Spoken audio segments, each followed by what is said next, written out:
Good morning বন্ধুরা, সকাল সকাল চলে এসেছি আবার আমাদের ব্লগ নিয়ে। আমরা উঠে গেছি, এখন বাজে 6:30। আজকে আমাদের শেষ দিন। আজকে এখান থেকে আমরা সান্ত্রাবাড়ি অবধি হেঁটে যাব, তারপরে সেখান থেকে বাই কার আমরা পৌঁছে যাব রাজাভাতখাওয়া স্টেশন, আর সেখান থেকে ট্রেনে করে বাড়ি। তো এই হচ্ছে আজকের ফুল প্ল্যান। তো বাকি কি করছি সেটা দেখতে থাকো ভিডিওতে। সকাল নারু ঘুম থেকে উঠেই ময়দা মাখতে বসেছে, আর ওকে মেন্টাল সাপোর্ট দিচ্ছে হলো অন্ত। এরা বুঝতে পারছে না এরা ঘুম থেকে উঠবে কি উঠবে না, এখনো ঝিমোচ্ছে। এদিকে চিরা ফায়ারউড কালেক্ট করছে রান্নার জন্য। এখন এখানে 3 কোনা পরোটা বানানো হচ্ছে। আমাদের কাছে সব রকমের ব্যবস্থা আছে।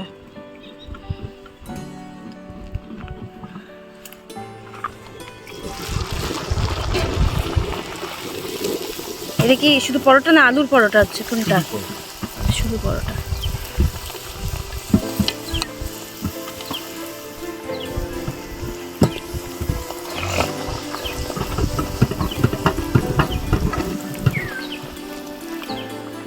নাড়ু ভাজছে,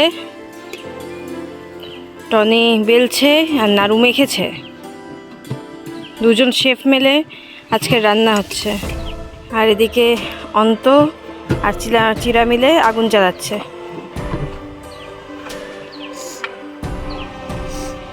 ছোট চা হচ্ছে, একদিকে পরোটা হচ্ছে। তো এখন বাজে 8:17। আমাদের ইচ্ছে আছে খাওয়া দাওয়া করে 9টার মধ্যে আমরা বেরোবো। তো দেখা যাক কয়টায় বেরোতে পারি। সবাই উঠে গেছে, কিন্তু গোগল এখন নাক ডেকে ঘুমোচ্ছে। এই যে গোগল এখনো ঘুমোচ্ছে। সবাই অ্যাক্টিভ, গোগল ছাড়া। গোগলের ঘুম কাটছে না। বলো hello vlogs, welcome to my guys. আজকের মেনু হচ্ছে ম্যাগি, 3 কোনা পরোটা, চিকেন কালকের বেঁচে যাওয়া, আর এই যে শুটকি। চলো খাওয়া স্টার্ট করে দাও। যা কিছু আছে, যা সম্পর্কে যা জানা আছে, ফোকাস যদি এটা সব কিছু এসে বন্ধুরা তো যাই সবসময় মনে হয় খুবই ভালো। আর কিছু নতুন করে তো বলার নাই, তোমাদের সবই বলা হয়ে গেছে। সার্টিফিকেটটা দিব, প্রোগ্রামটা যদি দিবে সার্টিফিকেটটা, ঠিক আছে? আমি নাম ডাকবো, চলে আসবে, ঠিক আছে? কলেজ যা। আচ্ছা, অন্তরিক্ষ বাসু, আজকে মুখ খুলছে, খুব ভালো পারফরমেন্স আজকে, মোটামুটি ঠিক আছে। টাইগার শ্রফের দোষ শান্তানু। প্রত্যুষা না ছিল না যখন হাততালি দাও, প্রত্যুষা না আসছে। চিরা হাততালি দাও, সময় দেবে, আমি একা করে দেবো। বেশি করে দাও তুমি।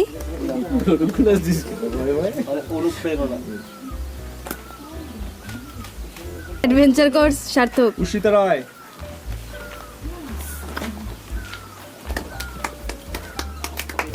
স্নেহা দত্ত,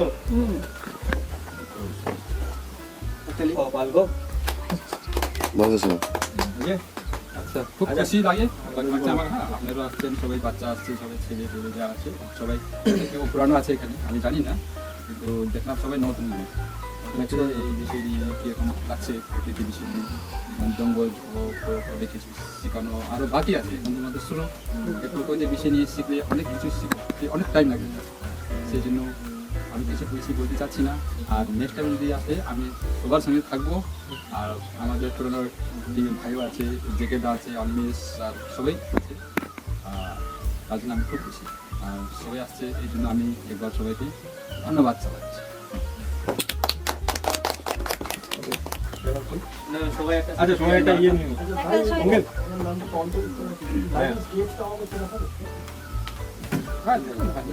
ও তুলে দিন। আচ্ছা সবাই একবার ছবিটা তুলে নিন, তারপরে দেখা যাবে।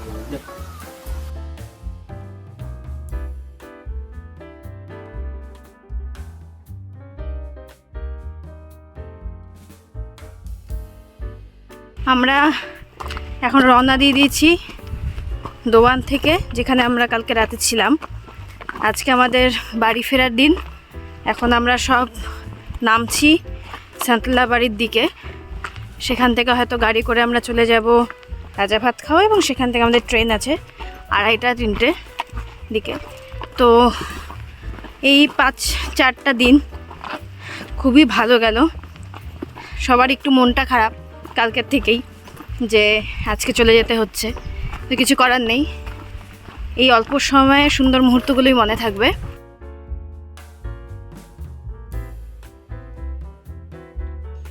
এখানে মাঝখানে একটা ভিউ পয়েন্ট আছে। এই ভিউ পয়েন্টটা একটু ঘুরে দেখব, কারণ সময় আছে যেহেতু, এখন অনেকে পেছনের লোকজন আসেনি, তাই একটু ঘুরে দেখি।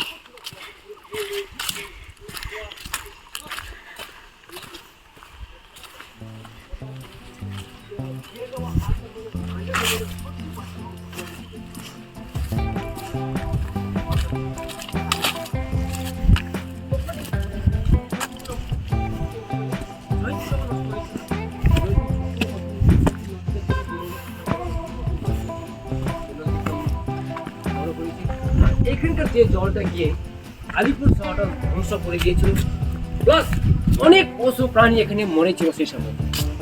অনেক বড় বড় সাপ, তারপরে বান্দর, তারপরে হরিণ, স্পোর্টেড ডিয়ার, বার্কিং ডিয়ার, অনেক কিছু, বাইসন, অনেক পশু প্রাণী মরেছিল। তো আমরা এখানে প্রায় 3 মাস মতো খাওয়া পাই। তো রাস্তা একবারে শেষ, রাস্তায় এখানকার মানুষ আসার মতন নাই। ওই আমরা রাস্তা জাস্ট অল্প। আমরা পৌঁছে গেছি রাজাভাতখাওয়া স্টেশনে। ট্রেন আসতে যেহেতু অনেকক্ষণ দেরি আছে, তাই আমরা আপাতত বসে বসে বোর হচ্ছি। তো ভাবলাম যে চলো, পাশেই একটা বাটারফ্লাই গার্ডেন আছে, যেখানে একটু ঘুরে আসা যাক। আমরা এখন রাজাভাতখাওয়া স্টেশনে ছিলাম অনেকক্ষণ। তো একটু বাটারফ্লাই পার্ক রাজাভাতখাওয়া নতুন হয়েছে, বাটারফ্লাই দেখতে পাচ্ছেন, Rajabhatkhawa butterfly conservation magical world of butterflies. 8টা থেকে 4টা অবধি খোলা থাকে, বন্ধ থাকে বুধবার। এখন আমরা এদিকে হচ্ছে ফরেস্টের গেস্ট হাউস, আর ঠিক তার পাশেই হচ্ছে বাটারফ্লাই গার্ডেন। আমরা এই ঢুকলাম, এটা হচ্ছে এরিয়াটা।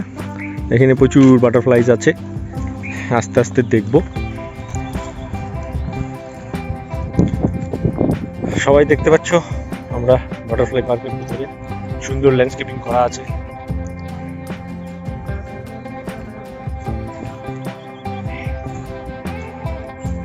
এই যে এখানে সব ছবি দেওয়া আছে, স্কুলের প্রোগ্রাম সব হয়, অনেক বাটারফ্লাইয়ের ছবি।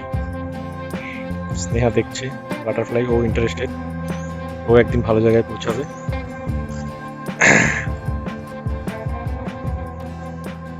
চলো।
গাছগুলো এখানে তার পাশাপাশি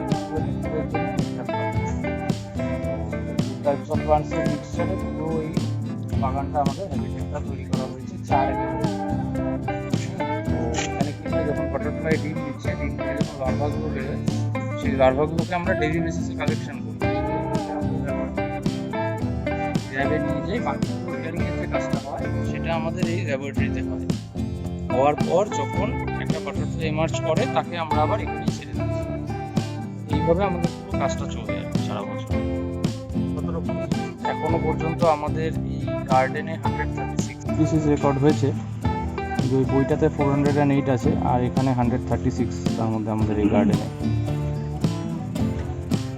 এইভাবে আর কি আমাদের পুরো কাজটা চলছে। অ্যাকচুয়ালি শীতকালটা তো বাটারফ্লাই বেশি থাকে না, যার জন্যে এখন এই সময়টা একটু ড্রাই আছে। এখন আস্তে আস্তে যত এই গরমটা বাড়বে আর বৃষ্টিটাও হতে থাকবে, তত কোয়ান্টিটি ওয়াইজ নাম্বারটাও বাড়বে, তত ভ্যারাইটিও বাড়বে।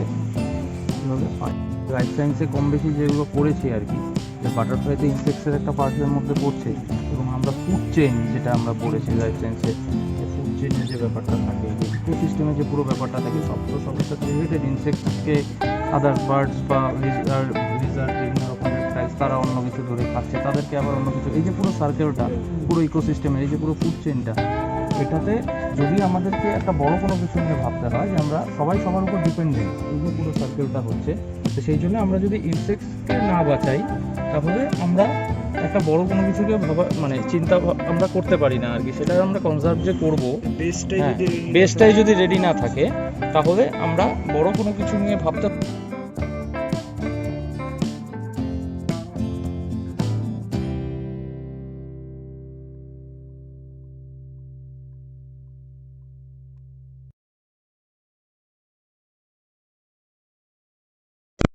নিয়ে আসি। এটা হচ্ছে কমন ক্যাস্টার বাটারফ্লাই এর গার্বার। ছবি নিতে পারি? হ্যাঁ হ্যাঁ।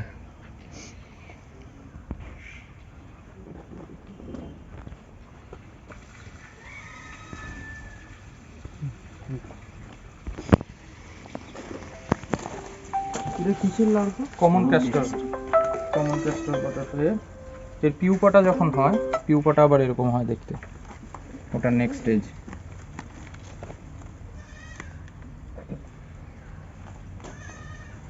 হচ্ছে দুটো বাটারফ্লাই, লাইম বাটারফ্লাই আছে, কমন মরমনেরও আছে। এবার এটা ডিফারেন্স করাটা খুব মুশকিল গার্বা স্টেজে, মানে এতটাই সিমিলার দুটো। যখন পিউপার কালারটা নেয়, দুটোর কালারের একটু চেঞ্জ হয়, তখন আমরা বুঝতে পারি যে কোনটা কিসের কালার। এটা আমরা লেবু গাছ, কারি পাতা গাছ, এই ধরনের গাছগুলোতে পাই। এটা আরশাওড়া গাছ, গ্লাইকসমিস পেন্থাফিলা বলে। আর এমনি লেবু গাছ বা কারি পাতা গাছেও খুব পাওয়া যাবে। এই দানা দানা ওই যে পাতা খেয়ে খেয়ে মরমর হচ্ছে, আমি লেবু পাতা ডেইলি বেসিসে পরিষ্কার করতে হয় আমাদের। এই বক্সগুলো ক্লিন করে টিস্যু পেপার চেঞ্জ করে আবার নতুন পেপার দিয়ে নতুন ফ্রেশ পাতা প্রতিদিন দিতে হয়। এই পাতার মধ্যে যখন পিউপাটা করে, তখন আমরা এই পাতার সাইড থেকে এগুলোকে কেটে সেলোটেপ দিয়ে আটকে দিতে হবে, বেরোনোর সময় ইজি হয়।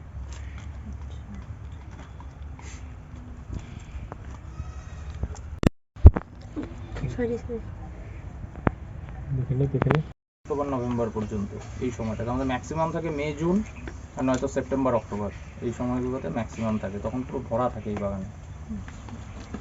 এটা হচ্ছে ব্লু টাইগারের পিউপা। কি সুন্দর, ভিতরে রংটা দিয়ে রাখছে।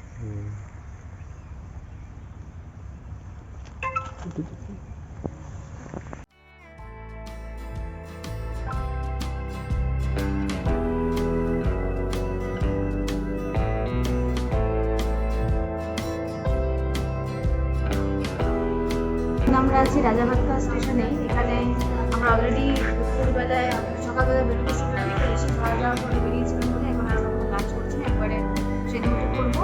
তো যাই হোক, আমাদের অ্যাডভেঞ্চার কোর্সটা কিন্তু টাফ ব্যাপার, মানে শুধু ট্রেকিং নয়, সাথে পুরো সার্ভাইভালটা আমরা করি। তো আমাদের মেন ফোকাস থাকে যাতে যখন এন্ড হচ্ছে তখন যেন সবাই সুস্থভাবে বাড়ি ফিরতে পারি এবং প্রোগ্রামটা যেন একদম সাকসেসফুলি কমপ্লিট হয়। তো সেটাই হয়েছে, সবাই একদম ফিট অ্যান্ড ফাইন। আমাদের কোর্সটা খুব সাকসেসফুলি কমপ্লিট হলো, তো এটাই আমাদের কাছে আনন্দ। খুব খিদে পেয়েছে, লাঞ্চ হয়নি, তো তার জন্য চকোস খাচ্ছে, তারপরে গুঁড়ো দুধ খেয়ে নিচ্ছে। হ্যাঁ, জল খাও, জল খাচ্ছে। এবার ছাকাও তাহলে ইয়েটা হয়ে যাবে। হ্যাঁ, মিক্সড হয়ে গেল। এটা হচ্ছে মিল্ক চকোস হয়ে গেল, যেটা আমরা নর্মালি খাই। তো এখানে তো বানানো যাচ্ছে না, তো এইভাবে খাওয়া হচ্ছে। সবাই তাই খাচ্ছে, দেখুন দুধ খাচ্ছে, পুরো দুধ খাচ্ছে। এই যেমন একজন ঘুমিয়ে পড়েছে।